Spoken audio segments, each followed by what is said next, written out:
So hey folks, I'm gonna talk to you about this RFC on what is the biggest expansion to the authorization system in Hasura since it started. And like as you might already know, today Hasura uses role-based access control, where you define a certain set of roles, and for each role you customize for every sort of table and column in Hasura, like what are the permissions, what columns is this role allowed access to, and which subset of the rows this table is allowed access to. However, in like real world like authorization systems, it's not always possible to capture all states as separate roles.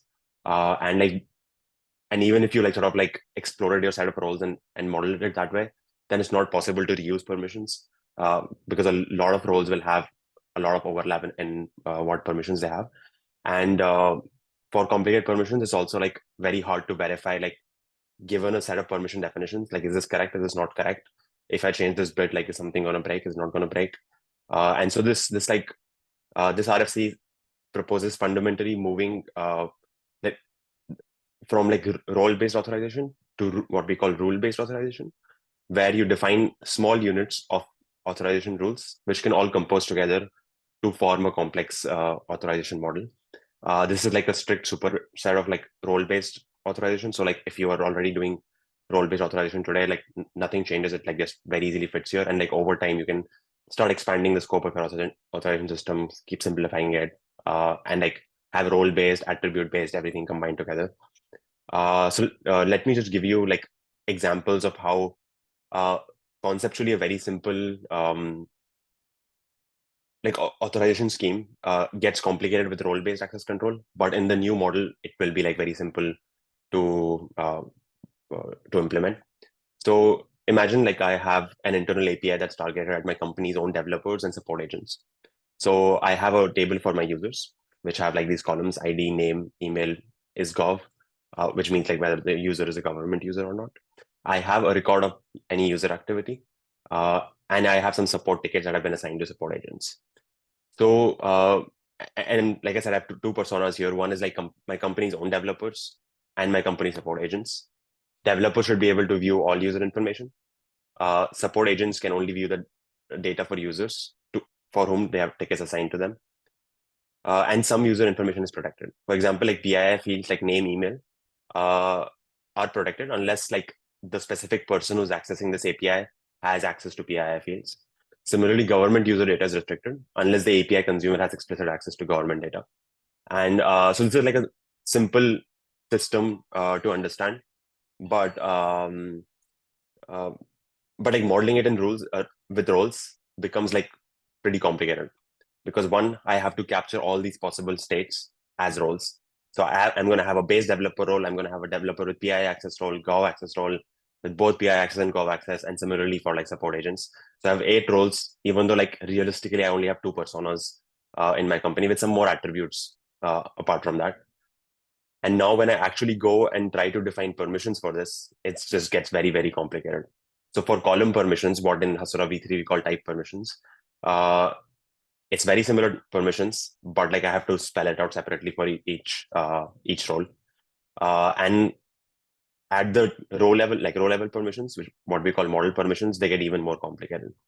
So here, like I did not have the energy to like list it out for all roles. So for a subset of the roles, like you said, like, hey, developer base is allowed access if it's not a government user, which is not like a very idiomatic way of thinking about it.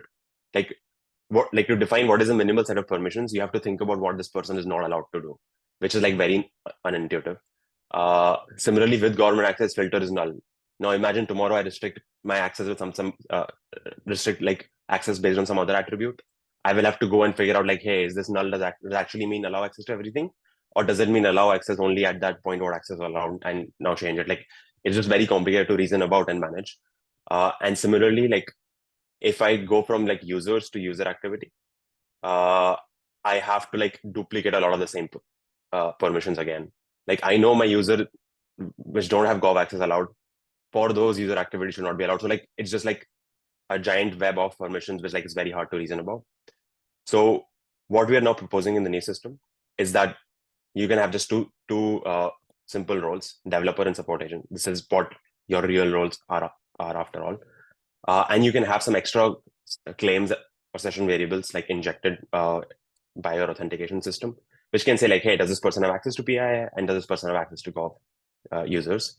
And in your permissions, you are just now going to define very simple rules, which will all compose together automatically. And this is also like the natural way you would think about it. So for example, for my type permissions, what I would say is that, hey, allow the field ID to be accessed by everyone, because I know it's not a sensitive field. Just allow access to everyone. I don't want to spell out who and when. Just allow it to everyone.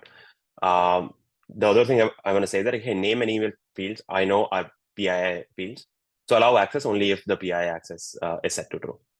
And that's it. This is like, I'm done with my type permissions. I don't have to mention roles at all, because like it's really not about the roles which fields are you allowed access to. It's about like whether you have a certain attribute set or not. Similarly, my model permissions get like vastly simpler. For example, like I want to say like, hey, developer should be allowed access to all users by default. Great. So I just say, hey, if role is developer, allow access to everything. Then I say like, support agent should be allowed access to users they have support tickets for.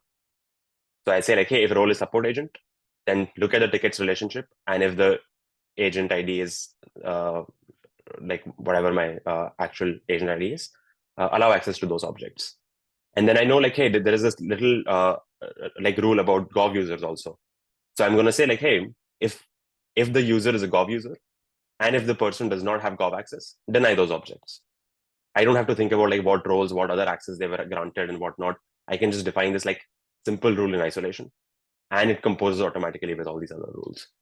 And so now this is like a cleaner way to think about it, cleaner way to understand it, and like more like robust overall. Similarly, like another sort of primitive you're adding is like being able to like refer to other like your related object permissions inside a particular like model. So for example, like I have already defined a set of permissions for users. For user activity, I know that like if I have access to the particular user, I also should have access to the user activity.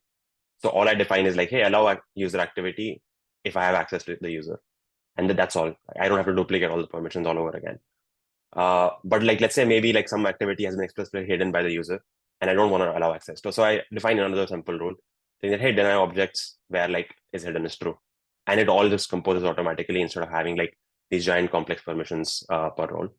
So yeah, this is the RFC in a nutshell. There's a lot to unpack here. So we'll share the link of this PR with you. It's a PR on our open source repo, and you folks can like ask questions, give feedback, see if something doesn't check out for you guys, or if you'd like to see something more. And yeah, this addresses a lot of open GitHub issues right now. But yeah, that's about it. Abhinav, that was awesome. Thank you so much. Some really exciting things in the declarative metadata syntax that make a lot of us excited about writing some really easy authorization rules. So